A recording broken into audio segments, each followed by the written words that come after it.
Hola a todos, bienvenidos una vez más a Por Amor al Saber. En esta ocasión vamos a ocuparnos de finalizar el quinto capítulo de la segunda parte del ensayo Los límites de lo real, dedicado a la naturaleza del espacio. En el video anterior, recordemos, estuvimos analizando el problema acerca del carácter absoluto o derivado del espacio.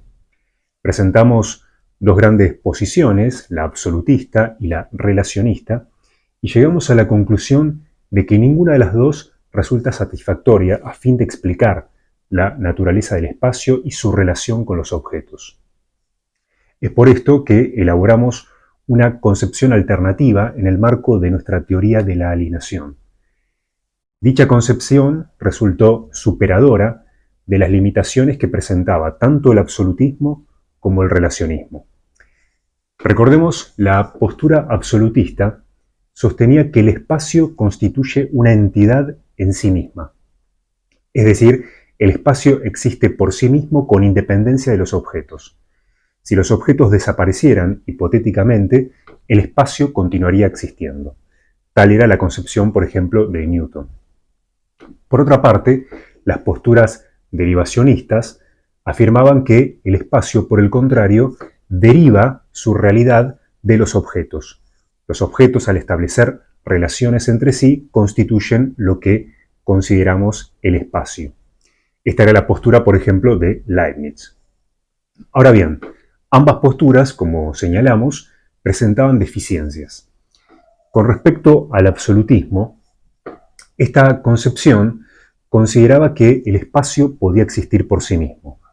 Sin embargo, pudimos comprobar que esto resultaba problemático, ya que desde esta perspectiva el espacio se presentaría como una pura multiplicidad vacía, carente de naturaleza cualitativa. En efecto, el espacio parecería ser una totalidad constituida por infinitas partes, pero dichas partes no están definidas, no se sabe de qué es una multiplicidad el espacio.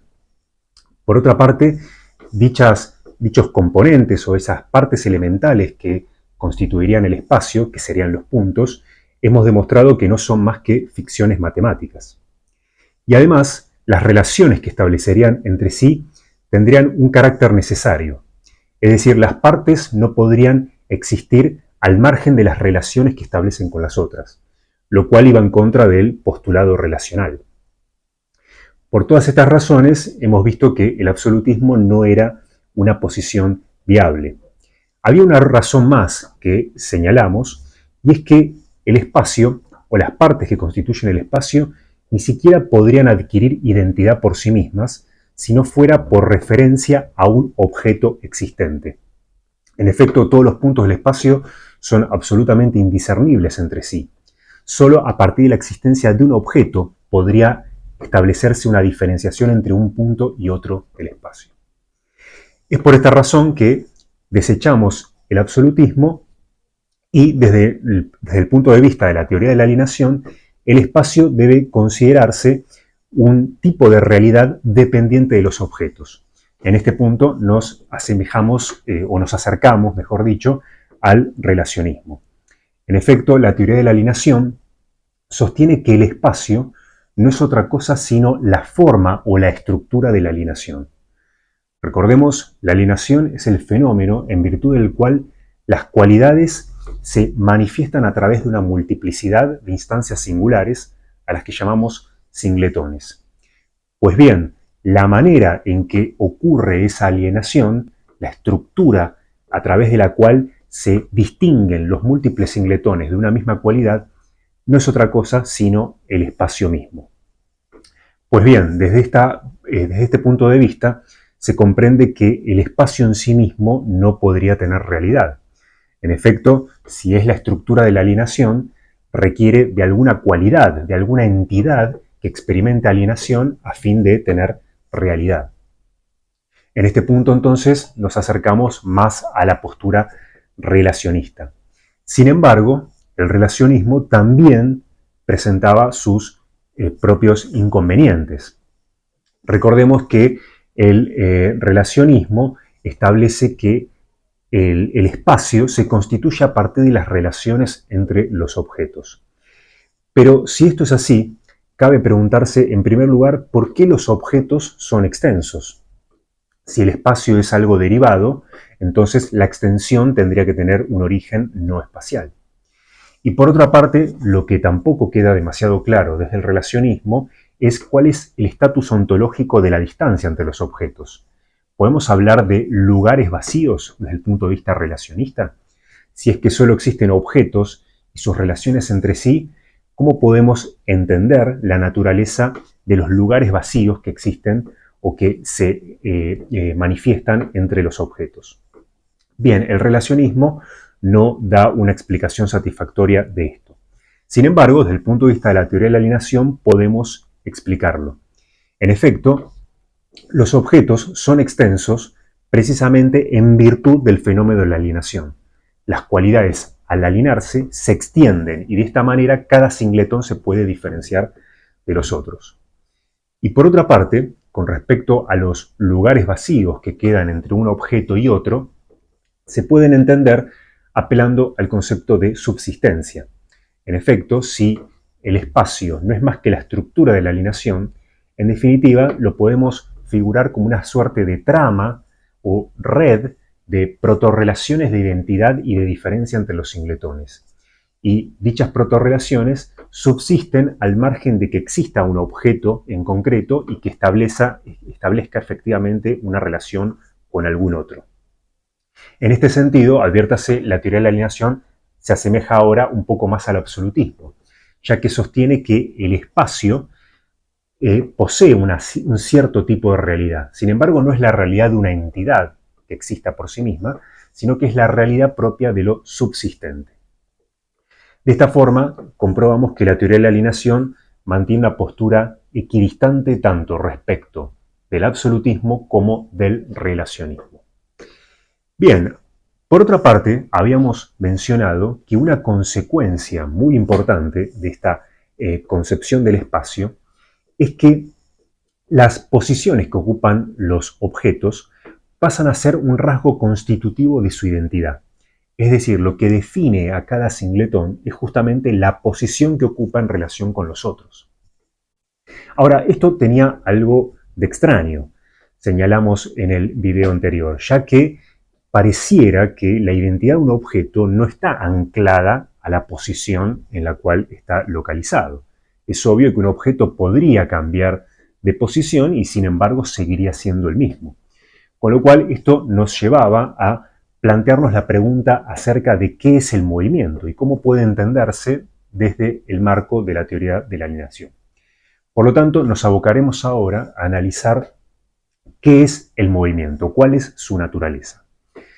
Bien, algo de esto hemos mencionado en su momento en el capítulo 4, cuando abordamos el problema sobre el criterio de la identidad. Hemos mencionado que un objeto puede conservar su identidad a pesar de experimentar distintos cambios. Según la clasificación que nosotros hemos propuesto, podemos hablar de cambios radicales, de cambios genéticos o de cambios dinámicos. Los cambios radicales no son otra cosa que la creación o aniquilación de un determinado ente. Los cambios genéticos podrían caracterizarse como el cambio de cualidad que experimenta un objeto, y finalmente el cambio dinámico no es otra cosa que lo que solemos llamar movimiento. Pues bien, ¿cómo caracterizar el movimiento? Cuando analizamos esta cuestión en el capítulo 4, mencionamos que el movimiento puede entenderse como un cambio de posición del objeto a lo largo del tiempo. Aquí aparecen estas dos variables, el espacio y el tiempo. Por otra parte, hicimos referencia al hecho de que, desde el punto de vista del sentido común, de lo que denominamos la teoría estándar sobre la identidad de los objetos, el movimiento siempre debe cumplir con un criterio de continuidad. Hemos dicho que para que un objeto siga siendo el mismo, los estados por los cuales pasa tienen que ocurrir en un intervalo de tiempo continuo. En el caso del movimiento, no solo tiene que darse una continuidad en el tiempo, sino también una continuidad en el espacio. Si un objeto de repente desapareciera de una posición y apareciera en otra posición distante en el momento inmediatamente ulterior, no diríamos o sería problemático decir que se trata del mismo objeto. Por eso, conforme al sentido común, asumimos que un objeto es el mismo en la medida en que cambia de posición de forma continua, tanto en el tiempo como en el espacio. Pues bien, vamos a ahondar un poco más en esta concepción de sentido común. Asumamos entonces que un objeto, al moverse, simplemente lo que hace es pasar de una posición a la posición contigua en el instante inmediatamente posterior. Bien, tomemos a modo de ejemplo, imaginemos un objeto que poseerá una cierta extensión y que está comprendido entre los valores 0 y 1 de una recta numérica que tomaremos como referencia. Pues bien, si este objeto se mueve, esto significa que en el instante inmediatamente posterior, dicho objeto se encontrará en una posición comprendida entre los valores 1 y 2. Esto puede parecer bastante obvio, sin embargo, si hilamos un poco más fino en esta idea, vamos a comprobar que la misma resulta bastante problemática.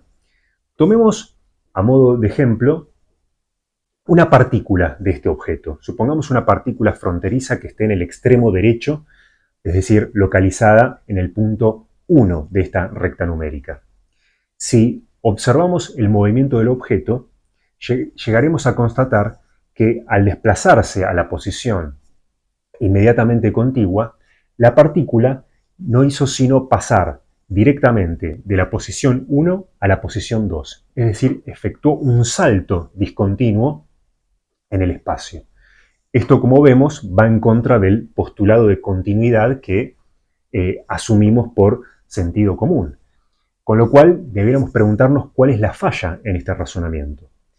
Pues bien, una posible explicación que podríamos dar es la siguiente. Podríamos decir que en rigor, un objeto al moverse no es que él mismo en cuanto tal pase a la posición contigua, sino que más bien las partículas, las partes elementales que lo componen, son las que pasan a la posición inmediatamente contigua. Pues bien, supongamos que esto fuera así. En ese caso, vamos a suponer que la partícula en cuestión es la que en rigor se mueve a la posición inmediatamente contigua. Ahora bien, nosotros hemos concluido que el espacio es continuo, es decir, es infinitamente divisible. Por lo tanto, todo objeto extenso también será continuo. Así pues, la partícula que compone a este objeto no podrá ser una partícula indivisible, puntual, sino que tendrá que tener una cierta extensión. Supongamos que tiene una extensión comprendida entre los valores 0,9 y 1. En ese caso, al desplazarse, al instante siguiente pasará a encontrarse entre los valores 1 y 1,1. No es difícil percatarse de que si la partícula es continua, es decir, posee una cierta extensión, la misma será divisible en partículas aún más pequeñas para las cuales también valdrá este mismo razonamiento. Es decir, se termina desencadenando una regresión al infinito. El mero desplazamiento de un objeto hacia su posición contigua se vuelve algo sumamente problemático si asumimos que el mismo puede dividirse en infinitas partes.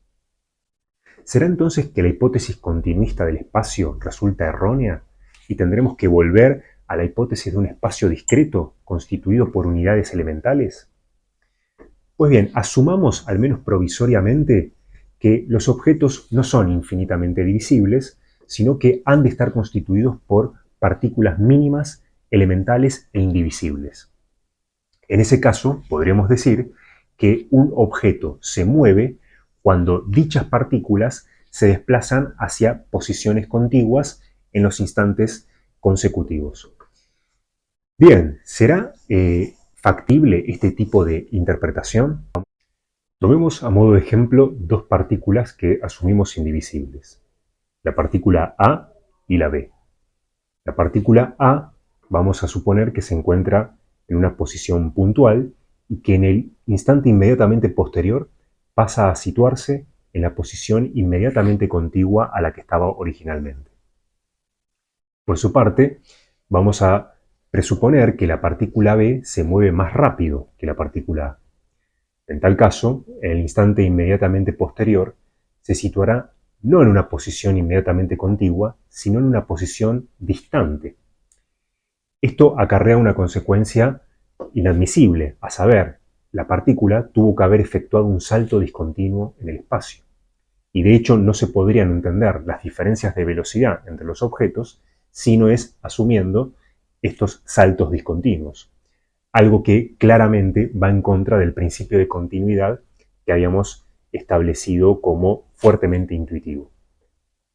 Bien, un defensor de la hipótesis discreta del espacio podría argumentar que es posible explicar con todo el movimiento sin necesidad de asumir saltos discontinuos en el espacio. Podría pensarse que las diferencias de velocidad en los movimientos se deben más bien al tiempo que demora un objeto en pasar a la posición inmediatamente contigua. De esta manera podríamos pensar que moverse a razón de una posición por instante resulta ser la velocidad más alta posible, mientras que los objetos que se mueven a velocidades más bajas lo que hacen es demorar cierto tiempo en una posición para pasar luego a la posición inmediatamente contigua. Esta explicación sin duda resulta lógicamente posible, pero de ningún modo parece verosímil. Todas estas consecuencias ponen de manifiesto que la idea de un espacio discreto no resulta sostenible, con lo cual podemos recuperar nuestra hipótesis continuista, la cual, sin embargo, tampoco estaba exenta de dificultades a la hora de explicar la posibilidad del movimiento.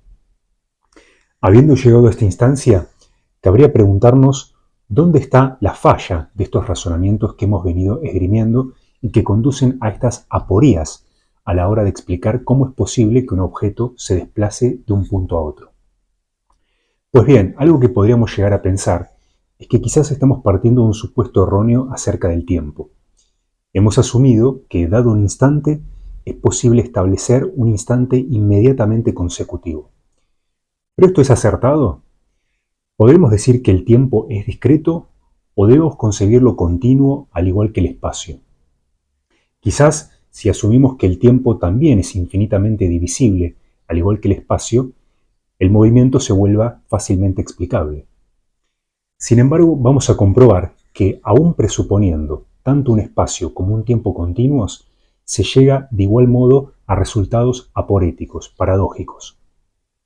Esto ha quedado expresado en las famosas paradojas de Zenón de Elea, un filósofo griego que vivió entre los siglos VI y V a.C., discípulo de Parménides, quien desarrolló una serie de argumentos muy ingeniosos destinados a demostrar que el cambio, el movimiento y el espacio son nociones en sí mismas contradictorias y que refieren a meros fenómenos ilusorios. En el caso del movimiento, él planteó varias paradojas.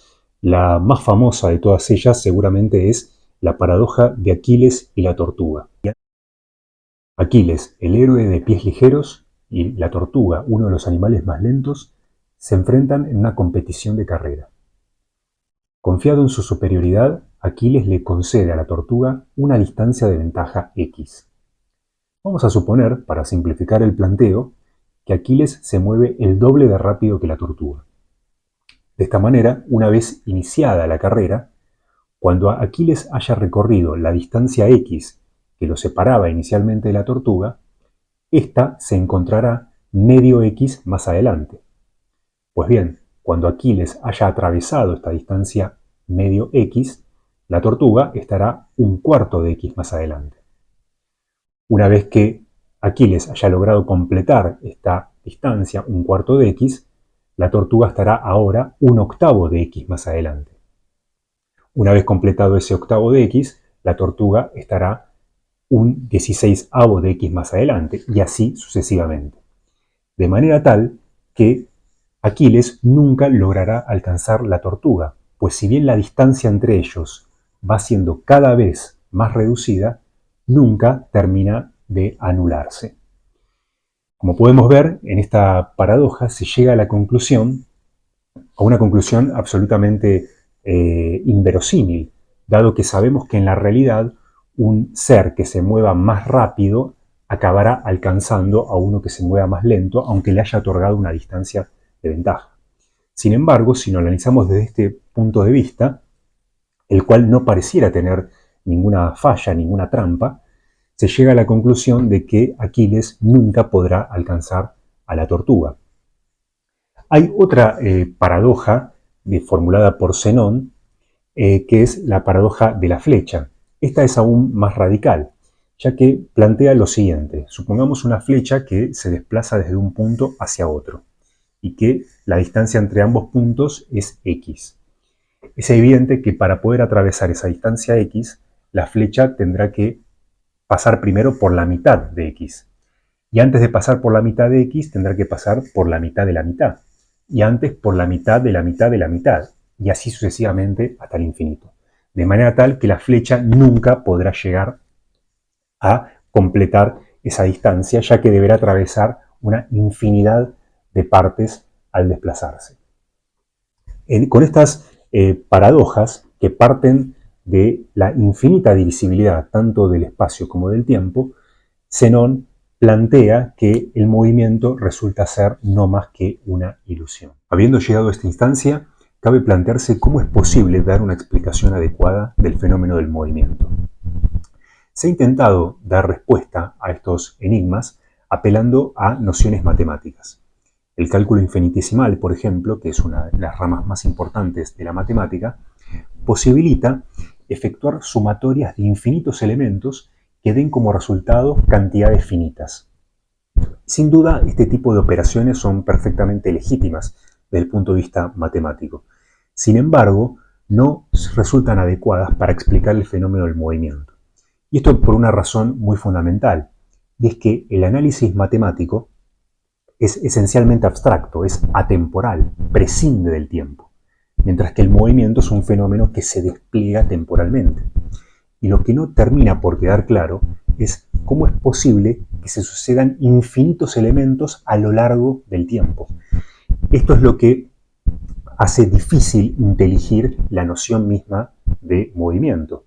Cualquier objeto, para efectuar el más mínimo desplazamiento, debe enfrentarse a una insondable infinitud que es imposible atravesar. Pero no solo esto, sino que la noción misma del tiempo pareciera ser problemático. ¿Cómo es posible que el tiempo transcurra si este es, como podemos suponer, infinitamente divisible? Si el tiempo está preñado de infinitud, ¿cómo es posible que transcurra siquiera el más mínimo intervalo de tiempo finito? En fin, todas estas perplejidades, a fin de cuentas, nos allanan el camino para la temática de la que nos ocuparemos en el próximo video, el cual se centrará en el último capítulo de esta segunda sección. Ha llegado la hora de preguntarnos ¿qué es el tiempo?